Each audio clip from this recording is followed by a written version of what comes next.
చాలా సంతోషం.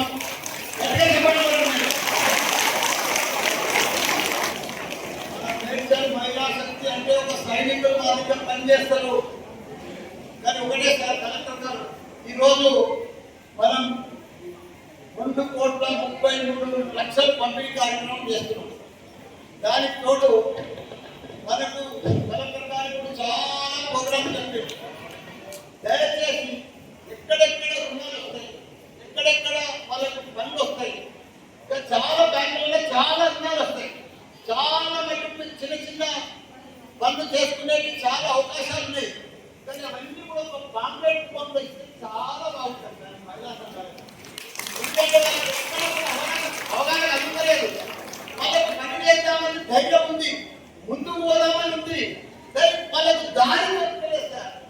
ఎక్కడ పోవాలని అదే విధంగా కనిపిస్తున్నారు. వాళ్ళకు ఒక కాంట్రాక్ట్ ఇచ్చి ఈ బ్యాంకు పోతే ఈ బట్టల పెట్టుకుంటే ఇక్కడ 50,000 వస్తాయి, ఇక్కడ 5 లక్షలు వస్తాయి, ఈ చిన్న పరిశ్రమ పెట్టుకుంటే ఇక్కడ 20 లక్షలు వస్తాయి. ఇవన్నీ కూడా మనం చెప్తే వాళ్ళు తప్పకుండా అవన్నీ పాటిస్తారు, ఆ రుణాలు తీసుకుంటారు, దాన్ని కడతారు, కష్టపడతారు. ప్రపంచంలో ఎక్కువ పని చేసేదంతా కూడా మొగల కంటే ఆడలు.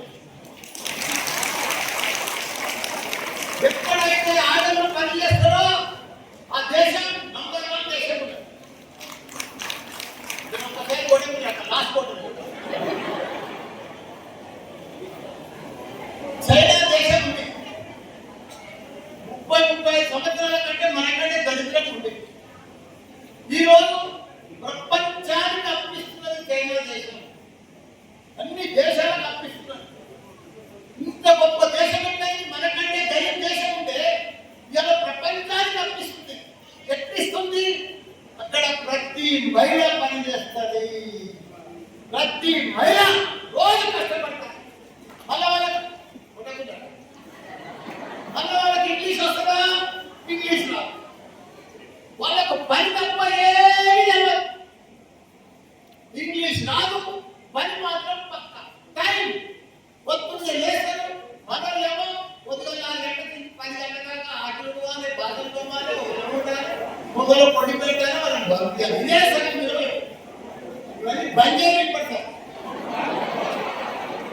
ఎందుకంటే ఎవరు మీరు వేరే పని చేస్తే ఎక్కువ డబ్బులు సంపాదిస్తారు. మీరు మామూలు పని కాదు, మీరు మామూలు శక్తి లేదు. మీ శక్తి అంతా ఖరాబ్ అవుతుంది. నేను నిజంగా చెప్తున్నాను. నేను ఒకనాడు పాలమిన పూలమిన మా అమ్మ పిడికలు పడుతుండే ఆ లెవెల్కి వచ్చిన మేము. నేను ఎంత గొప్పదైనా ఎన్ని విద్యా సంస్థలు పెట్టా, నాకు పెద్ద ఇంగ్లీష్ వస్తుందా? నేను పాలనా ఇక్కడ నేను సంపాదించిన ప్రతి రూపాయికి పని చెప్పినా 10 రూపాయలంటే 100 రూపాయలు పని చెప్పిన. టైం వేస్ట్ చేయకపోతుంది. మీరు కూడా ఇప్పటి సంది మంచి ప్రోగ్రామ్స్ ఉంటాయి, గవర్నమెంట్ మంచి ఇవన్నీ మీరు లోన్లు తీసుకోవచ్చు, లక్షలు తీసుకోవచ్చు. మీరు దుబారా ఖర్చులు పెట్టారు, మీరు మంచి తెలియజేయడానికి కష్టం మంచి కాలం మీ చేతులలో. మీరు పర్ఫెక్ట్ గా పని చేస్తే చాలా గొప్పగా అవుతారు. మీరంతా మేడ్చేస్తున్నా అంటే సిటీ చేస్తా. ప్రపంచం అంతా మనకు ఎక్కడ కూడా మనుషులు లేరు. మన జపాన్ పోయాడు 110 ఏళ్ళు బతుకుతున్నాడు. కానీ ఎవరు పెళ్లి చేసుకుంటలేరు, పెళ్లి మంచి చేసుకున్నారని పిల్లలు అన్నట్టు. ఎక్కడ కూడా మన మ్యాన్ పవర్ లేదు, మనుషులు లేరు. ప్రపంచం అంతా కూడా రోబోలతో పనిచేస్తున్నారు. రోబోలే ఇల్లు వస్తున్నాయి, రోబోలే కాఫీ టేబుల్ పెట్టిస్తున్నాయి ప్రపంచం అంతా. మనం ఇంకా ఇంటే ఉన్నాం. మనకి ఇంకా నెక్స్ట్ లెవెల్ పని చేయాలి. మీరంతా తెలంగాణ మంచిగా బాగా కష్టపడాలి. మీకు 1,00,000 కోట్ల రూపాయలు వచ్చే అవకాశం ఉంది. కలెక్టర్ గారు మంచి కలెక్టర్ అనుకున్నారు, మీకు మొత్తం ఆహ్వానం కల్పిస్తారు. ఆర్టీఓ గారికి అన్ని కూడా కాంప్లైంట్ కల్పించి ఎక్కడెక్కడ లోన్ వస్తుంది, ఎక్కడెక్కడ ఏం పని చేసుకోవచ్చు, మీకు అందరూ కూడా డీటెయిల్ ఇస్తారు. మీరు రేపడుతుంది ఒకటే పని, యాడ అప్పు దొరుకుతుంది, యాడ లోన్ దొరుకుతుంది.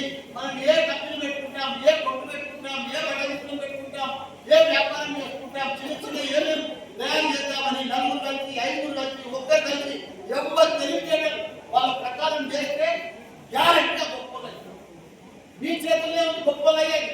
అదృష్టం అంటే అభివృద్ధి దాంట్లో ఉన్న బజార్ అంతా అదృష్టం. అదృష్టం అనేది మన చేతుల్లో ఉంది. భగవంతుడి అన్నాడు, మన దగ్గర ఉన్నాడు, మన అందున్నాడు. మనం ఎంత పని చేస్తే ఎంత కష్టపడితే అంత గొప్పగా అవుతున్నాం. మన భగవంతుడు కూడా అక్కడే దారి చూపిస్తాడు, మన పిల్లల్ని కూడా అక్కడే గొప్పలం చేస్తాడు. కాబట్టి రేపటి సంది మీరందరూ కష్టపడాలి, పని చేయాలి. దాని కలెక్టర్ గారు మీకు మొత్తం మార్గదర్శనం చూపిస్తాడు. చేస్తారా? మనందరం కూడా గొప్పలు కావాలి. మీరంతా ఏకకుండా మేడ్చల్ జిల్లా మహిళలంటే మా చెల్లెళ్ళంతా సైనికులు మిత్రులు లేకున్నారు. అంత పవర్ఫుల్ గా పనిచేయాలి. అప్పుడు మన తెలంగాణ భారతదేశంలో నంబర్ 1 అయితే